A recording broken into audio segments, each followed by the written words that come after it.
L'hiver est-il terminé? C'est la question que l'on va se poser lors de cette vidéo qui sera assez longue, avec une première partie où on abordera un bilan climatique de cet hiver 2023-2024, donc qui s'arrête aujourd'hui au 28 janvier. On fera le point un petit peu plus loin que la mi-parcours.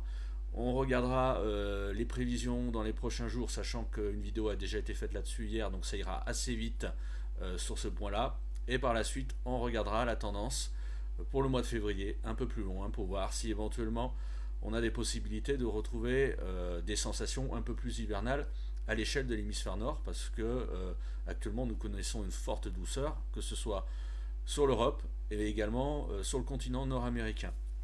Alors tout d'abord pour débuter, donc effectivement un bilan climatique de l'hiver 2023-2024 actuel, donc abordé sur différents points, sur sur le plan des températures, sur le plan de la pluviométrie également.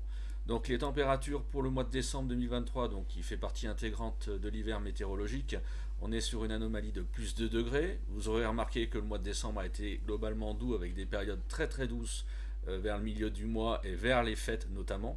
Celle des fêtes était particulièrement impressionnante en termes de durée et également en termes d'ampleur et effaçant assez facilement, je dirais, l'épisode de froid relatif qui a duré relativement peu de temps début décembre. Donc on se retrouve avec une anomalie thermique, comme je disais, de plus de degrés. Donc ce qui fait un mois de décembre encore une fois hors saison, pas franchement hivernal, même si on a eu quelques petites sensations au début de mois. Le mois de janvier, donc qui est actuel, qui n'est pas encore terminé, donc il ne nous a pas échappé que nous avons eu un coup de froid qui a été assez long durant la deuxième décade, qui a fait plonger d'ailleurs le bilan thermique de la deuxième décade à une anomalie négative de 3 degrés, donc ce qui n'était pas négligeable. Mais donc depuis une semaine, un épisode de forte douceur a commencé et ce qui fait basculer, je dirais, le bilan thermique en positif. Là, d'ores et déjà, 28 janvier aujourd'hui, nous avons déjà rattrapé le retard pris, on va dire, et nous sommes déjà à plus 0,1 degré environ, et nous allons finir ce mois avec une anomalie thermique positive de plus 0,4 degré, sachant que les prochains jours qui restent vont être très très doux. Donc il n'y a aucun suspense là-dessus. Donc on se retrouve avec 2 mois hivernaux qui sont quand même plus doux que la normale, notamment décembre, plus 2 degrés, et un mois de janvier un peu plus proche des normales, grâce à l'épisode froid, autour de plus 0,4 degrés.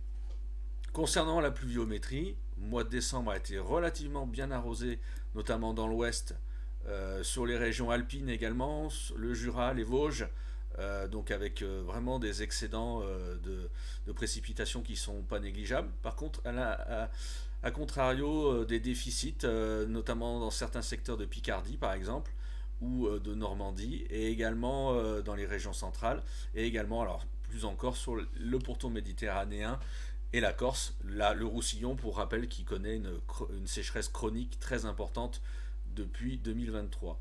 Sachant que donc aussi, même s'il y a eu énormément de pluie sur le sud-ouest, vers le massif central, également les Alpes, le Jura et les Vosges, la limite pluie-neige a été souvent très très fluctuante et souvent parfois très haute lors de forts redoux, si bien que finalement on retrouve un état nival, par exemple sur les différents massifs à l'issue de décembre, qui est très mitigé, c'est-à-dire encore une fois un bon enneigement au-dessus de 2000 mètres, parfois un enneigement très parfois excédentaire, même au-dessus de 3000 mètres, notamment dans les Alpes, mais un enneigement quand même très limité en dessous de 1800 mètres globalement. Donc des conditions de neige en montagne assez contrastées. Pour le mois de janvier 2024, en termes de précipitations, pour l'heure, nous sommes sur un mois qui est quand même globalement un peu moins arrosé que le mois de décembre. Bon, bien arrosé tout de même sur la Bretagne, où on a quand même récolté depuis le mois de janvier plus de 100 mm, et bien arrosé encore une fois sur les régions alpines, également où on a récolté plus de 100 mm également. Bon, par contre, beaucoup moins arrosé sur le sud-ouest, proche du pourtour méditerranéen, malgré qu'il y ait eu un petit épisode pluvieux sur l'Hérault notamment, relativement peu arrosé aussi du côté des régions centrales, et également encore une fois sur la Picardie. Et bon, le mois n'est pas encore terminé, mais on peut prendre, je dirais, pour acquis plus ou moins ces cumuls dans la mesure où dans les prochains jours, il ne devrait pas pleuvoir. Donc Donc voilà un petit peu le point, je dirais, sur le plan thermique et le plan pluviométrique, ce qui fait d'un hiver pour l'instant qui n'est pas franchement un hiver, on va dire cela comme ça, qui n'est pas dans les standards habituels de ce qu'on doit attendre d'un hiver. Cependant, même si un hiver en France n'est pas ce que certains pensent, c'est-à-dire un hiver avec 3 mois de neige et de froid. Mais bon, l'épisode de froid du mois de janvier finalement a été assez important avec des grosses gelées. Il a pu geler quand même jusqu'à moins 11, moins 12, moins 13 degrés.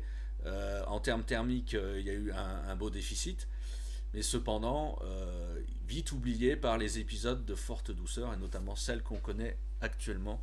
Donc cela rend un hiver finalement au bout du compte encore une fois trop doux, mais par contre bonne nouvelle avec le retour des précipitations depuis notamment le 15 octobre, donc ce qui déborde largement de l'hiver. Nous avons pu retrouver un état des nappes phréatiques qui est plutôt bon, hormis malheureusement sur le Roussillon, et donc une sécheresse qui est terminée sur tout le pays, hormis encore une fois le Roussillon et un peu le pourtour méditerranéen et également l'est de la Corse. Ce qui est intéressant, c'est de prendre un peu maintenant de la hauteur sur les conditions synoptiques qui ont prévalu depuis le début de l'hiver. On voit bien ici.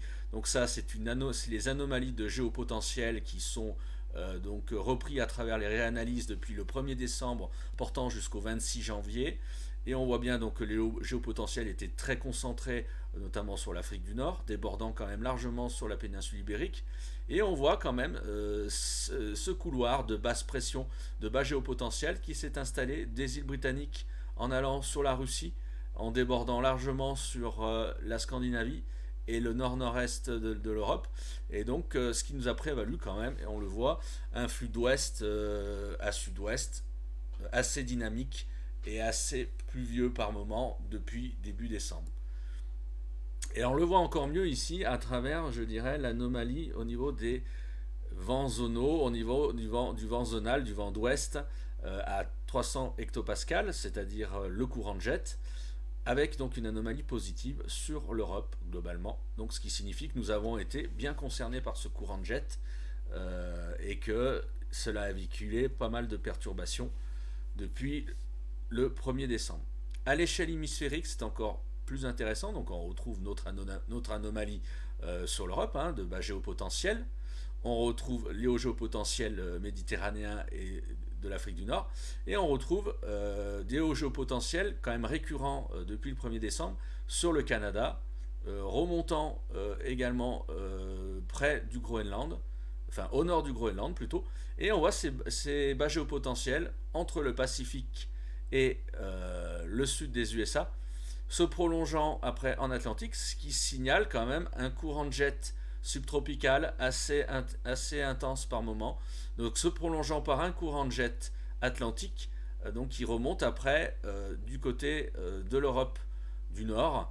Et on voit que nous, on était vraiment sur la trajectoire d'un courant de jet quand même qui prenait sa naissance aussi souvent vers les Antilles et donc ramenant ce qu'on appelle nous des rivières atmosphériques, fréquemment des épisodes très pluvieux. Donc c'est un peu une dynamique que l'on voit un petit peu ressemblante à à des hivers, on va dire, sous l'emprise d'El Niño, y compris sur l'hémisphère nord, avec un courant de jet subtropical assez fort. Au niveau du point de vue des températures, à l'échelle globale, on voit donc un mois de décembre qui a été très largement dominé par une grande douceur la plupart du temps, à la fois sur le continent nord-américain, avec une anomalie très impressionnante sur le Canada. On a vu que le Canada, plusieurs records ont été battus durant décembre. Le froid s'est seulement cantonné un tout petit peu sur l'Alaska. Et sur le continent eurasien, on voit que l'Europe a quand même baigné sur le mois de décembre globalement dans la douceur. Du froid en Scandinavie et un peu de froid aussi en Sibérie, en allant notamment vers la Mongolie et vers le nord-est de la Chine, qui avait subi un peu de la neige, notamment presque des tempêtes de neige au mois de décembre. Mais globalement, ça fait quand même un mois de décembre qui est très doux à l'échelle de l'hémisphère nord pour un hiver. Et le mois de janvier est plus contrasté, on l'a vu, on a eu précédemment une vague de froid aux États-Unis et au Canada, donc on voit une anomalie froide qui descend quand même sur ce mois de janvier du nord-ouest du Canada jusqu'au centre des USA. Une anomalie douce qui est bien restée en place une bonne partie du mois de ce mois de janvier sur l'est du Canada et le nord-est des USA. Et pour l'Europe et l'Eurasie en général, donc le froid qui s'est bien concentré durant ce mois de janvier, la plupart du temps sur la Scandinavie, débordant sur le nord-ouest de la Russie, également l'extrême-orient russe.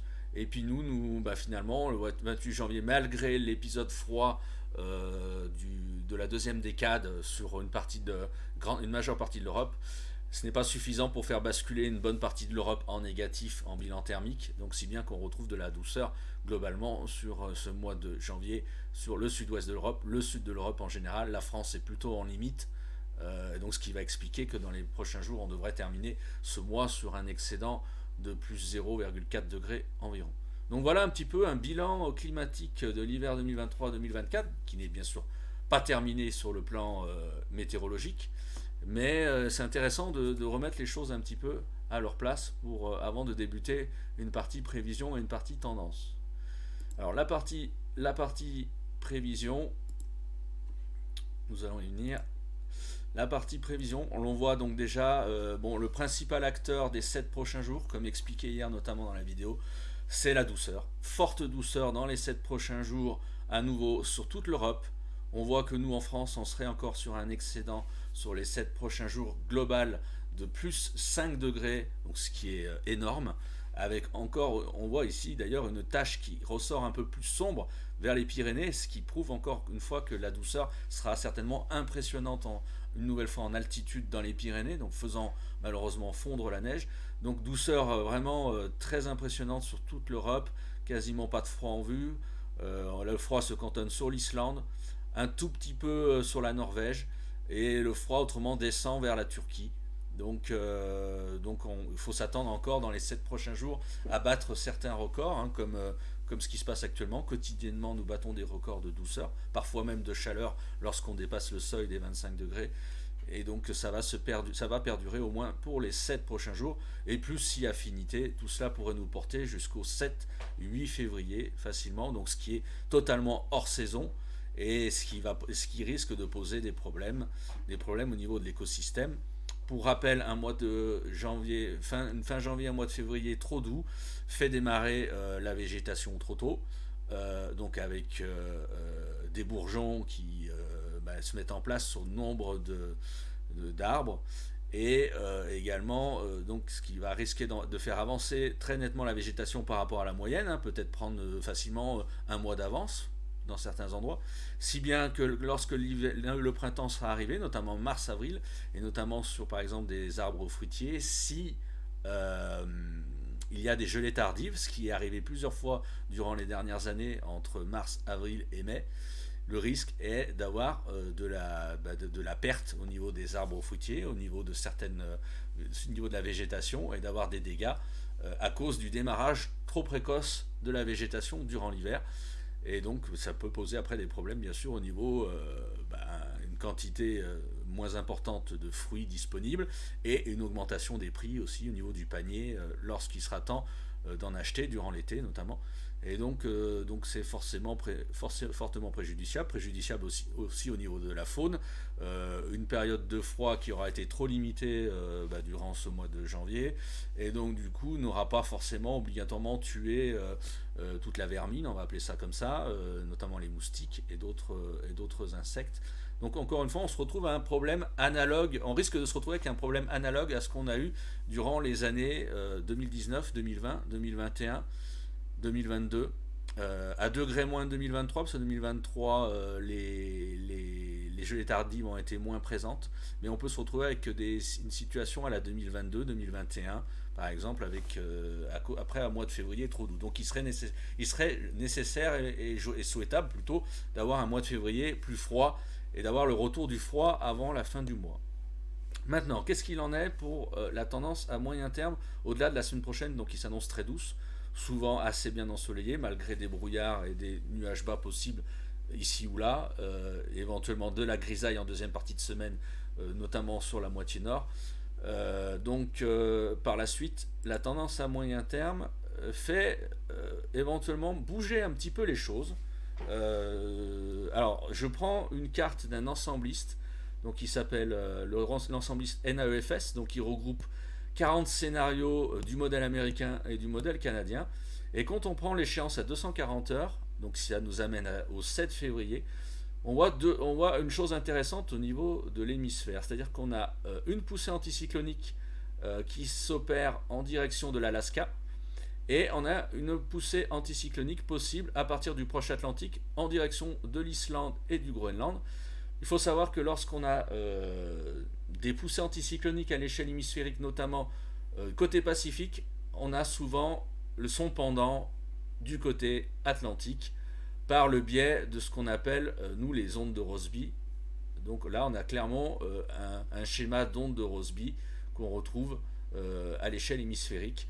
Et donc on a une descente froide qui se met en place par la Scandinavie, le nord-ouest de la Russie, qui aurait tendance à descendre sur l'Europe centrale. Alors ça, c'est la vision du modèle ensembliste, donc 40 scénarios américains et canadiens pour le 7 février.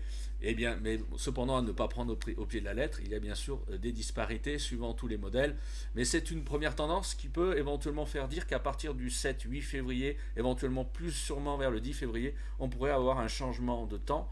C'est-à-dire que nous, si ce schéma-là s'opérerait, nous retrouverions un flux plus nordique, certainement nord-nord-ouest, avec donc davantage, avec une température qui baisserait, on se rapprocherait des normales, on reviendrait simplement dans les normales. Il n'est pas question d'annoncer une vague de froid ou même un coup de froid. Ça serait un retour vers les normales saisonnières et éventuellement vers un peu plus d'humidité, possiblement notamment par le nord et par l'est. Mais sachant que l'anticyclone, dans ce cas-là, resterait très proche, donc l'humidité serait certainement très limitée. Donc voilà, ça c'est la première approche que l'on peut faire. D'ailleurs, ce soir, quand on regarde les modèles, c'est intéressant de faire un tour d'horizon ce soir des modèles déterministes. Donc c'est pas du tout comme les ensemblistes. Modèle déterministe, c'est un scénario donc pris notamment pour le modèle anglais, où c'est intéressant de regarder à l'échelle hémisphérique. Le modèle anglais, par exemple, qui lui va à 168 heures, qui s'arrête seulement au 4 février, lui, il voit quand même que ça bouge. Ça bouge dans la troposphère, donc parce que là, c'est un état du vortex polaire pris dans la troposphère, donc jusqu'à facilement 5000 mètres d'altitude. Et donc, du coup, là, on voit que dans la troposphère, ça bouge. Donc, on voit des poussées douces, chaudes, des pulsions chaudes dans la troposphère du côté américain notamment, du côté de l'Alaska. Et on voit que le vortex polaire ici que vous voyez en couleur bleu-violet est obligé de basculer côté eurasien, on va dire, alors qu'actuellement aujourd'hui, si vous regardez, il est plutôt côté quadrant occidental. Donc bascule complètement côté eurasien. Et donc du coup, cela permettrait éventuellement de retrouver des conditions plus anticycloniques et donc avec des pulsions chaudes également sur l'Atlantique. On voit ici qu'on a à 168 heures sur le modèle anglais une ébauche ici de ce côté-là. Alors après, bien sûr, au-delà de 168 heures, comme ça s'arrête, c'est difficile d'extrapoler l'évolution.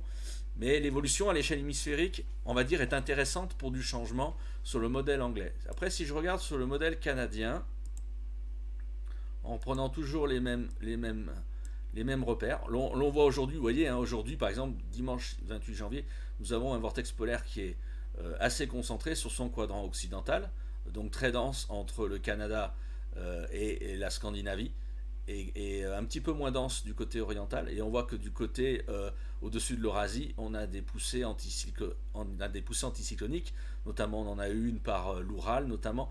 Et donc du coup, ça c'est des situations qui sont typiquement défavorables pour nous parce que avec le vortex polaire très dense ici, on ne peut pas avoir de poussée anticyclonique et sur l'Atlantique qui pourrait nous ramener du froid. Donc là, on est dans la situation typiquement très douce aujourd'hui avec un flux de sud en plus. Mais on voit qu'à 240, on voit que au-delà à 200, on voit que ça bouge beaucoup au-delà de 192 heures, donc c'est des échéances qui sont lointaines. Et si je vais à 240 heures, donc ça nous mène justement à cette fameuse échéance du 7 février. On voit une pulsion douce qui s'opère également sur le modèle GEM par le Pacifique et qui rejoint l'Alaska. Donc la même chose que ce que je vous ai montré il y a un instant sur le modèle ensembliste. Et du côté de l'Atlantique, on a on a un semblant de pulsion, on dirait, sur le centre atlantique, mais ça reste très très limité. Donc ça prend côté Pacifique, mais ça prend pas tout à fait côté Atlantique. Ce qui est intéressant, c'est de voir surtout l'état en lambeaux du vortex. On a un noyau qui vient se centrer entre la Scandinavie et la mer de Kara. On a un autre noyau du côté de la mer de Sibérie orientale et un autre noyau du côté du Canada. Et on voit que c'est attaqué de toutes parts, donc ça laisse la possibilité, éventuellement s'il y a du dynamisme par une dépression, d'avoir je dirais, des pulsions qui rejoignent les hautes latitudes. Donc ça donne une situation quand même qui est très ouverte à partir du 7 février. Ouverte ne veut pas dire obligatoirement du froid, mais ouverte pour du changement. Après, si je regarde le modèle GFS, le modèle américain, à 200, on va sauter tout de suite directement à l'échéance 240 heures et au-delà. Et ben c'est pas tout à fait pareil. Hein. On voit quand même qu'il y a des grosses disparités entre modèles, ce qui est normal à une échéance aussi lointaine. On voit qu'au niveau du vortex polaire, il reste très concentré sur le quadrant Scandinavie, Canada, pardon, et donc et même descendant un petit peu sur la Russie occidentale. Et on voit que nous, on reste quand même dans ce flux d'ouest, plus ou moins anticyclonique. Et donc on voit que c'est quand même assez peu favorable à des pulsions chaudes. On n'a pas réellement de pulsions chaudes également en direction de l'Alaska. On a une petite bulle anticyclonique sur l'Arctique. On a une bulle là qui remonte aussi en direction plus ou moins de la mer de Laptev. Mais on voit que c'est beaucoup moins favorable à du changement sur le modèle américain à long terme. Mais ça reste encore une fois qu'une modélisation et qu'une simulation à ne pas prendre au pied de la lettre. C'est juste intéressant de voir les différences entre modèles pour éventuellement du changement. Ça ne veut pas dire obligatoirement du froid, pour éventuellement du changement à partir du 7 février. Et donc on voit que les modèles anglais et américains sont plus favorables pour du changement. Après, nous avons aussi d'autres repères pour essayer de voir un peu. Nous surveillons bien sûr les modélisations en elles-mêmes sur les différents panels. On a le panel par exemple du modèle européen au-delà de 140 heures, donc ce qui nous mène toujours à l'échéance que l'on surveille 7, 8, 9, 10, allez 12 février, pour voir s'il y a du changement possible ou pas, pour retrouver un temps un peu plus de saison déjà. Et le modèle européen qui est sorti ce matin à travers ces différents panels était plutôt assez optimiste, on va dire, pour du changement à partir du 8 février. On a ce qu'on appelle deux clusters, sachant que cela regroupe 51 scénarios. Donc on a 27 scénarios d'un premier cluster, donc qui montre effectivement du changement possible à partir du 8 février, avec éventuellement un blocage anticyclonique qui pourrait se mettre en place sur le proche Atlantique remontant sur l'Islande et en direction de du Groenland. Et donc on se retrouverait avec cette fameuse situation qu'on a vu sur le modèle ensembliste auparavant, avec éventuellement un flux de nord-nord-ouest qui se mettrait en place sur le pays, qui ramènerait un refroidissement, nous ramenant petit à petit vers les normales. Et on voit que les jours suivants, cela se confirmerait avec une circulation perturbée qui pourrait éventuellement reprendre, si on prend le scénario, le cluster majoritaire, avec donc le passage éventuellement de perturbations ramenant avec également un peu plus de froid, donc ça serait plutôt une bonne nouvelle, possiblement de la neige en montagne. Et donc ce serait, si je prends au pied de la lettre le cluster principal, scénario majoritaire du panel européen, ça pourrait être intéressant à partir du 8 février. Et le cluster minoritaire, on va dire, le 2, lui est un peu moins favorable. On voit que le 8 février, on est encore sous emprise anticyclonique, et on voit que le changement viendrait plus vers le 10 février, avec éventuellement un talweg d'air dépressionnaire en altitude qui arriverait par l'ouest avec une dégradation. Et là, ça pourrait être intéressant aussi d'une certaine manière au niveau de la pluie pour certains secteurs, mais pas franchement du froid. Et après, vers le 12 février, là oui, effectivement, le froid pourrait arriver un petit peu plus tard que sur le premier scénario. Donc globalement, on a deux clusters qui sont favorables à éventuellement à du changement. Après, si l'on regarde sur les modèles, ce qu'on appelle weekly, c'est-à-dire que les modèles quotidiens, notamment pour l'européen, qui ébauchent le temps à plusieurs semaines, on voit que c'est plutôt favorable aussi à du changement pour l'heure. On voit que donc la semaine du 5 On voit qu'à partir du 5 février, mais enfin globalement ça serait plutôt à partir du 8, on a donc cette fameuse situation qu'on a vue sur le modèle ensembliste, qui revient quand même plusieurs fois, avec donc cet anticyclone, ces conditions anticycloniques sur le proche Atlantique qui auraient tendance à remonter en direction du Groenland et un peu de l'Islande. Et là on a donc ces basses pressions, ces bas géopotentiels qui s'installent sur la Scandinavie et qui pourrait éventuellement faire tourner le flux davantage sur le pays au nord-ouest, donc ramenant davantage de fraîcheur si on peut dire, et nous ramenant plus ou moins dans les moyennes, sachant que en termes de pluviométrie ça resterait assez sec, même si on pourrait avoir le retour d'humidité par le nord-nord-est. Et on voit que les semaines suivantes, la semaine du 12, on a un flux plus sérieusement qui se met en place au niveau plus nordique, on va dire, flux de nord, si on prend à la lettre ce scénario, avec donc un blocage anticyclonique qui pourrait se mettre en place sur l'Atlantique en allant jusqu'au Groenland, et donc ça nous soumettrait éventuellement à des descentes froides, et donc du coup le retour à du froid, on va dire de saison, peut-être dans les normales ou légèrement inférieur, notamment dans le nord-est, et le retour peut-être d'un peu plus d'humidité. Donc ça c'est la vision du modèle européen weekly, donc qui est sorti hier soir, et si on avance dans les semaines, on voit que à partir du 19 février, on aurait toujours cette tendance à des hauts géopotentiels haute latitude, donc qui serait capable de faire descendre un peu de froid aux latitudes moyennes. Et là, ça serait par exemple un cas typique de flux de nord-est plutôt. Et donc ça pourrait être relativement froid. Si je m'avance un peu, le 26 février, la fin février pourrait être un petit peu sous ces mêmes auspices. Voilà, donc on va pas aller plus loin, mais c'est pour vous montrer que il y a une potentialité, mais non acquise, de changement de temps avec du retour à un froid plus de saison à partir du 8-10 février. Donc ça, c'est le modèle européen. Maintenant, on va faire une comparaison avec le modèle CFS, le modèle américain, et il voit un petit peu la même chose. Vous voyez, donc on va prendre deuxième semaine, 4 février, 10 février. Bon, grosso modo, ça serait plus vers le 7-8 février. Et on voit donc effectivement qu'on a donc ce blocage anticyclonique qui pourrait se mettre en place sur le proche Atlantique, une dorsale anticyclonique atlantique qui pourrait faire basculer le flux au nord-ouest sur le pays. Donc on retrouve un peu la tendance du modèle européen. Et si on regarde un peu plus loin sur le modèle CFS, confirmation la semaine suivante vers la mi-février, on pourrait avoir un flux plus de nord sur le pays avec cette dorsale anticyclonique atlantique. Et 18 février, on se retrouverait avec une dorsale qui bascule un peu en allant vers côté Groenland, et on se retrouverait dans un flux possiblement un peu plus orienté nord-est, ou du moins ou éventuellement une circulation perturbée sous blocage, comme on appelle, avec donc éventuellement toujours un peu de froid, et par contre pour le coup un peu plus d'humidité. Donc c'est une évolution commune entre les modèles européens et américains. C'est intéressant. Maintenant, en rentrant davantage dans l'aspect technique, pour arriver à visualiser, je dirais, d'éventuels changements, on se base sur des événements, sur des phénomènes, des mécanismes météorologiques qui peuvent influencer tous ces changements. On a en premier lieu quelque chose qui s'est mis en place depuis quelques temps, cela s'appelle l'événement de couple de montagne. Donc c'est assez compliqué à vous expliquer, c'est-à-dire que par exemple sur le continent asiatique, nous avons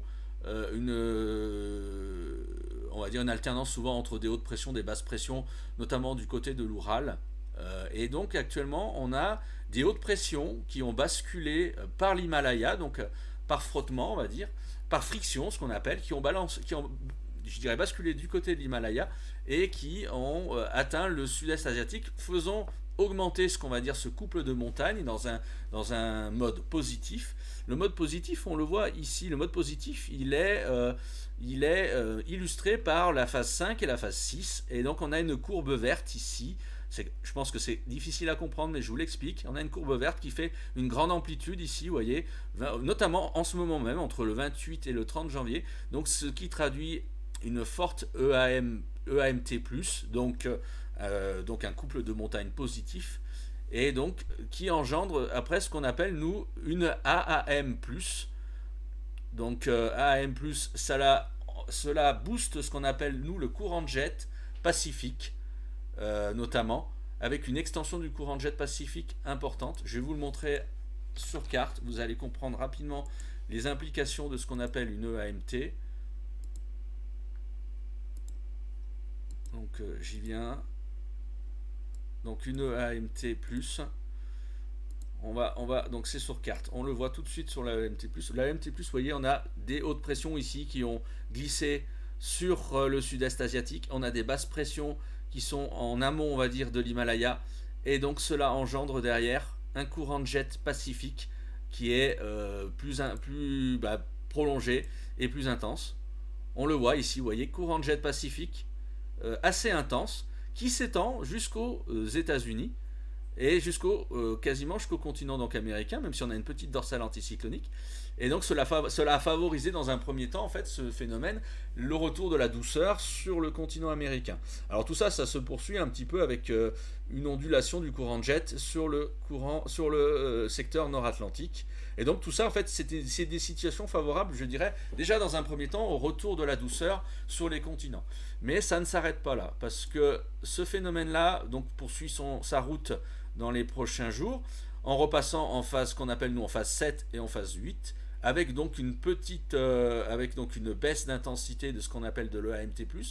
Mais on aura eu entre-temps de l'AM+, qui aura été injecté dans l'atmosphère et qui se corrélera notamment avec autre chose qui est très important, qui est l'AMJO, donc c'est l'oscillation de Madden-Julian.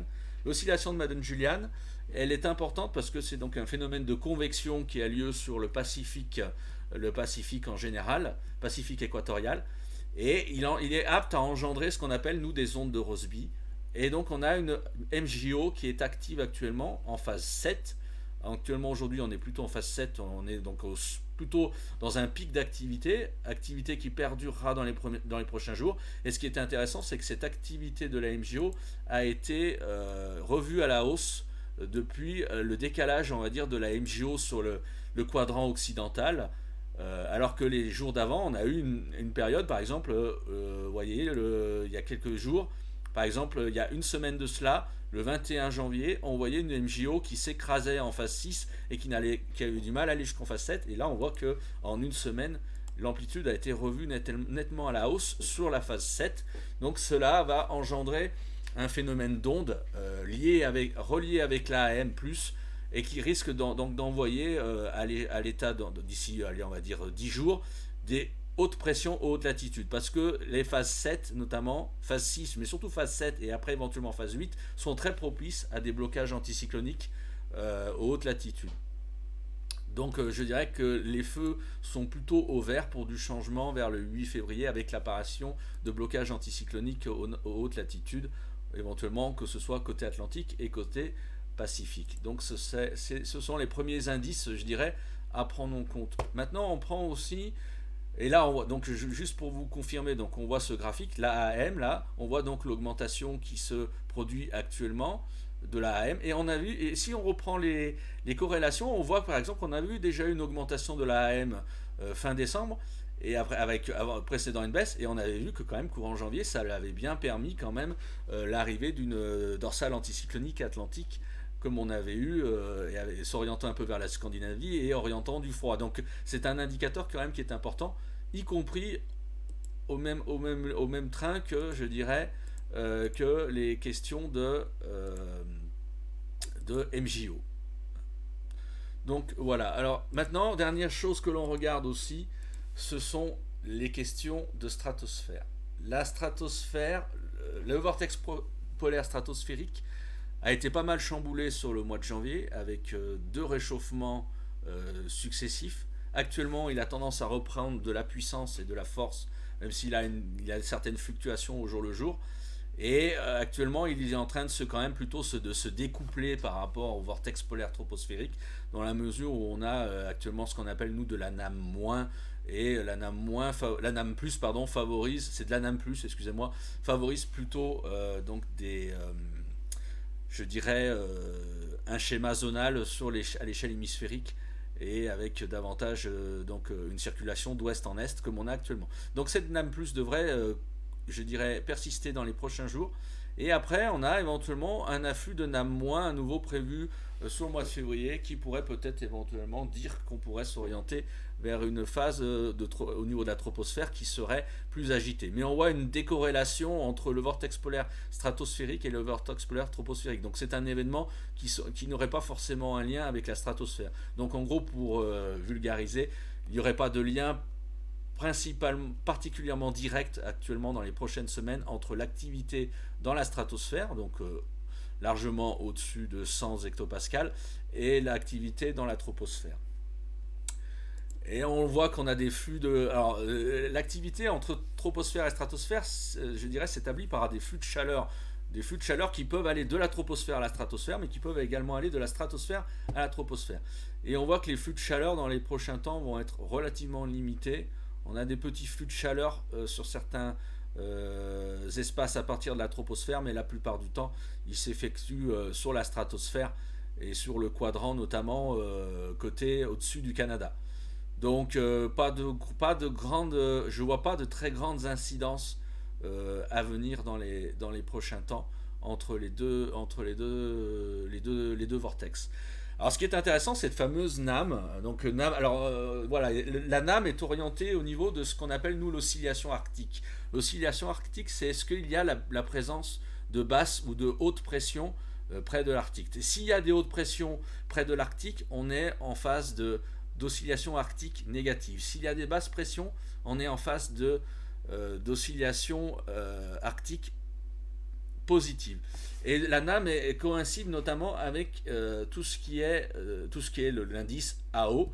Et donc on se rend compte quand même, c'est intéressant de voir quand on reprend, là par exemple, il y a eu un afflux de NAM moins, donc en liaison, en corrélation avec l'AO moins, début décembre. Et ça nous a valu justement à ce moment-là, on a moins des températures déficitaires. Donc il y a eu quand même corrélation entre ce qui se passe au niveau de l'Arctique et au niveau de la NAM pour avoir du froid. Et là, pareil, au mois de janvier, vous voyez, on a un afflux encore plus important de NAM- provenant vraiment de la haute stratosphère, donc en lien avec le réchauffement stratosphérique, et qui nous a valu donc courant janvier donc cet épisode de froid. Donc on a quand même des corrélations assez importantes entre indices.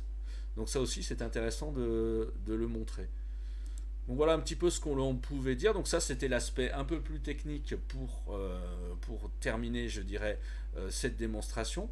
Maintenant la conclusion que l'on pourrait éventuellement faire, on va essayer de retourner sur un dernier modèle ensembliste pour faire une conclusion de tout cela, de cette démonstration, sachant que cela n'est pas franchement une prévision, ni encore franchement une tendance, c'est plutôt une analyse des forces en présence et essayer de comprendre si éventuellement on pourrait avoir du changement à partir du 8-10 février. Pour l'instant, la réponse est plutôt, je dirais, à l'affirmative, mais les prochains jours nous en diront forcément un petit peu plus. Et donc, par exemple, on va reprendre ce matin le modèle européen. Donc, c'est l'ensembliste du modèle européen, la moyenne de l'ensembliste du modèle européen, 51 scénarios, et lui, il est pas franchement favorable à du changement, contrairement à NEFS.